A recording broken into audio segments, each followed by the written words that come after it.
this was interesting. We've been talking about Sonic a lot lately.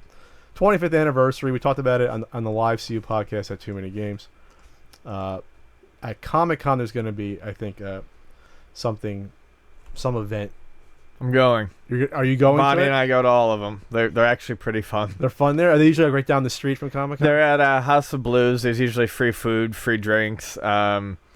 The cheesy bands like Crush 40 who like do the music for the modern Sonic games put on like live performances, and they usually announce like some games. The game announcements in the past have usually always been the least exciting part, but I think people are really hoping for something quality to come out of the House of Sonic at this point. You think that for the 20th anniversary they would have had something lined up ready to go, but I guess not. But so the chief brand officer spoke with Sega, spoke with this MCV. I'm not totally familiar with who they are, about Sega's plans for Sonic, saying that it's the company's intention to elevate the character to entertainment icon status, saying we are really focused on turning Sonic into an entertainment icon, not just a games icon. We want to go across all platforms and elevate his status even further, which explains why we are doing so much. Sega is really, as of this last year, putting a huge emphasis on quality. So, besides the new game that will be out probably next year, there's a planned Sonic movie, which is blending CG and somehow, for God's sake, live action. Don't really want to know how that's happening. And that's going to be produced by Sony Pictures, coming out 2018.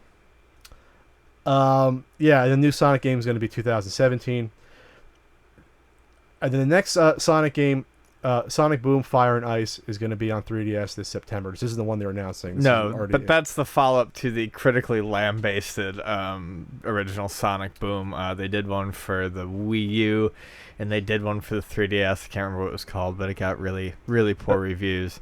There's also the whole Sonic comic lineup, which supposedly is actually fairly decent right now. I don't read them, but Bonnie does. So the one game coming out on Sonic's anniversary may not be that good because but the one they announce on his anniversary may be okay. That'll be the okay one. Let's hope so. Point. We can always hope. And of course, like we discussed at Too Many Games, they have the Sonic Humble Bundle out right now, which is it out still?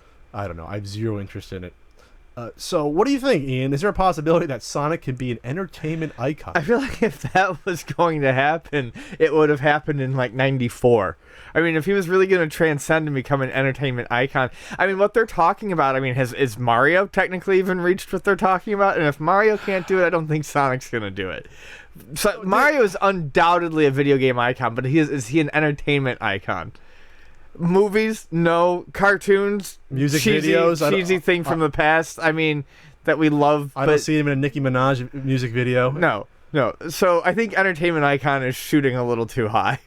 Yeah, it's strange because, like you said, Sonic was for the forefront, a huge mascot, neck and neck with Mario, if not a little bit bigger, for about 3-4 years, up until like you want to say even 96, 97, started falling off. Of the Dreamcast, they were still using him front and center. 99, 2000. Yeah, but they skipped him entirely for the Saturn. I mean, Sonic was in a weird place ever since Sonic 3. Let's put it that way. Sonic CD wasn't that good? That was before Sonic 3. Oh, it was? Okay. Yeah. Okay. So, I think Sega has to concentrate on putting out like a string of quality games. Not one that might be pretty good. How about 3 or 4 games that are good enough to win back the goodwill that you've thrown away the past like 15 years? And we covered it about a year ago about them saying once again, we really want to get back in the goodwill of the Sonic fans. And like here's a year later, and they're still talking about we're going to get back. Well, then fucking show us how you're going to do it. And yeah, you guys do give out some really tasty free drinks at these Sonic events, but it's going to take a little bit more than a fucking stiff vodka Red Bull to get me back in Camp Sonic. I hope that it'll be poetic justice if the game comes out and does poorly, and you see a shot fired from Mighty Number 9 on Twitter at them. So like, see, it's not as easy as it looks, huh, Sonic? Yeah, that'd be funny. When I went back home, I visited my parents on the East Coast, and I found I got it for my sister for her birthday, but she didn't want it. The plush Tails doll from it probably came out like in '95. I think it's actually worth money. There, you can ask Vonnie about it. She'll tell you how much it's worth. So I didn't take it back. It was sitting next to my Cabbage Patch Kid, Marquis Stevens. Well, there was no room for him. I took a picture with him. I'll show you later. Marquis Stevens. I love him so much. Anyway, so the whole point is that even at that point, even Pat liked Sonic stuff. Mhm. But even then, he wasn't an entertainment icon. Even No, then. I think, like, yeah. Oh, Marky Stevens.